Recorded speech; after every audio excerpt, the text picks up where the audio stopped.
Calvin here again. Welcome to another video blog. I'm here at a little restaurant called Enroll in Mowbray. As you can see, it's quite a unique little shop.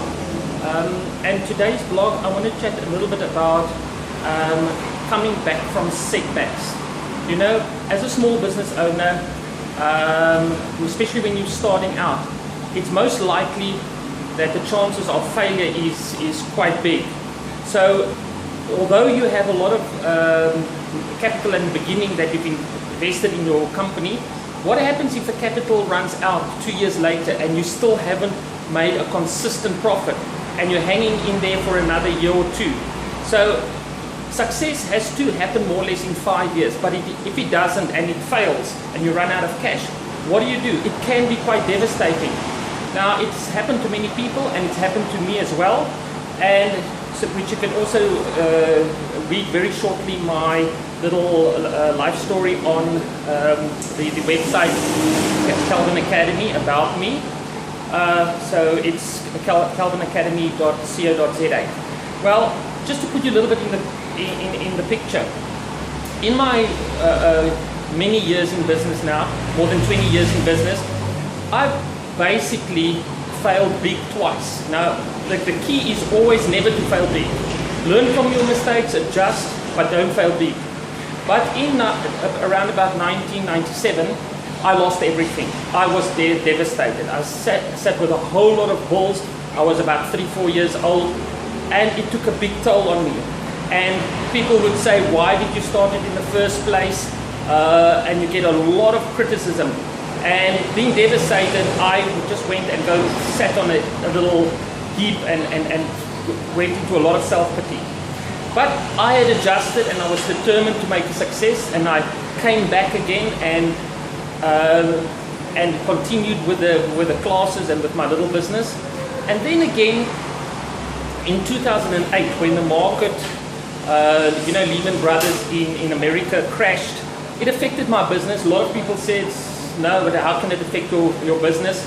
But I found that for 6 months, not to get any customers or any clients, anybody wanting to do one-to-one training, I found it very strange, because I had always improved my product. I'd always give the best training experience.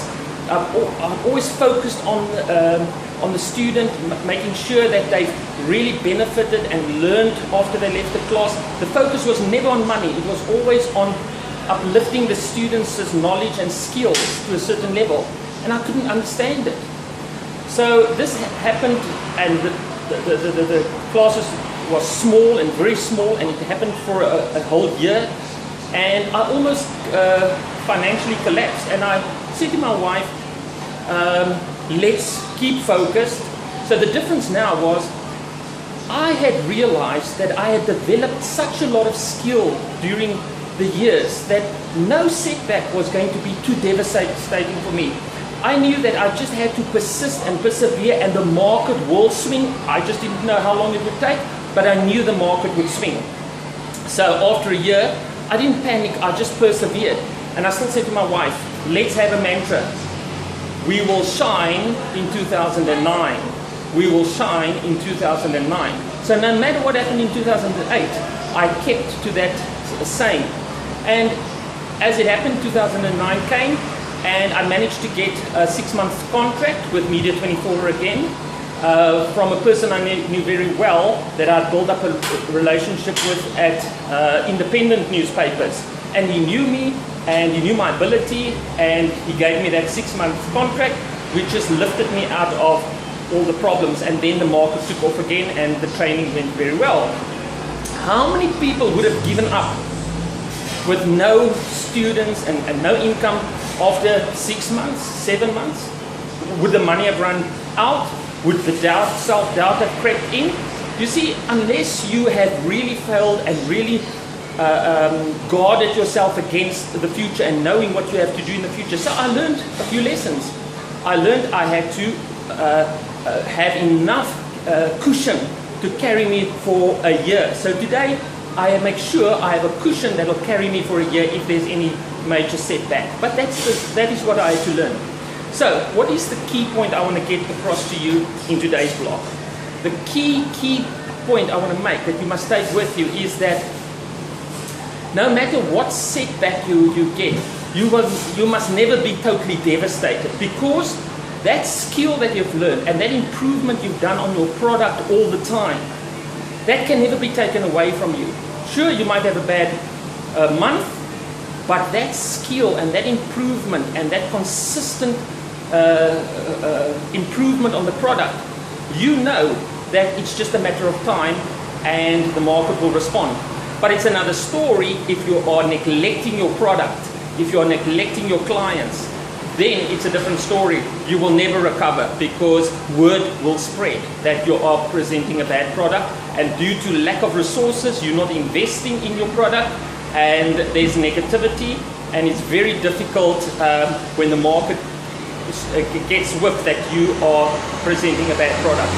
So the key thing is perseverance and constant product improvement, and don't be devastated. Walk tall in the good times and in the bad times, because when the good times come, you can walk tall, but remember, you must know to walk tall when the bad times also come. Okay, so that's the one point that I wanted to bring to you, is how to quickly come back from adversity. That's the key about an entrepreneur. You know, when things go wrong, they just quickly bounce back. The first time my business failed, I took many years to jump and come back. This time, in 2008, it was very quick. It was within 6 months. So that can never be taken away with you. Even today, I've got a lot of confidence, because I know no matter what setback I might encounter in the future, I've learned enough to have a quick bounce back effect. Right. So, you have to, however, learn from your mistakes. No point in making the same mistake twice.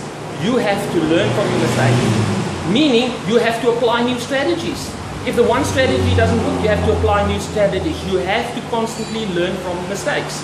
So if the market drops and the sales go less, you have to ask yourself, why is that happening? Why do you think that is happening? Are you taking shortcuts? Is it the market?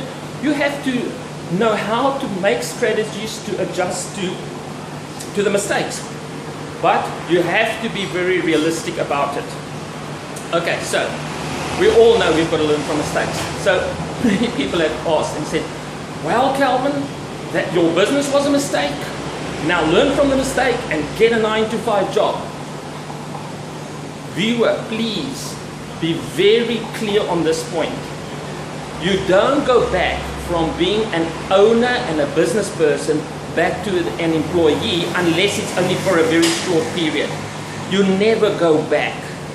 You always adjust from your mistakes, but the mistake is the fact that you fail doesn't mean it's a mistake, and now to adjust your mistake you must go back to being an employee. Get that idea right out of your mind, because that's what the other people will tell you. Your family, people, friends will say, oh, you made a mistake, sure, go back to a 9-to-5 job where it's secure.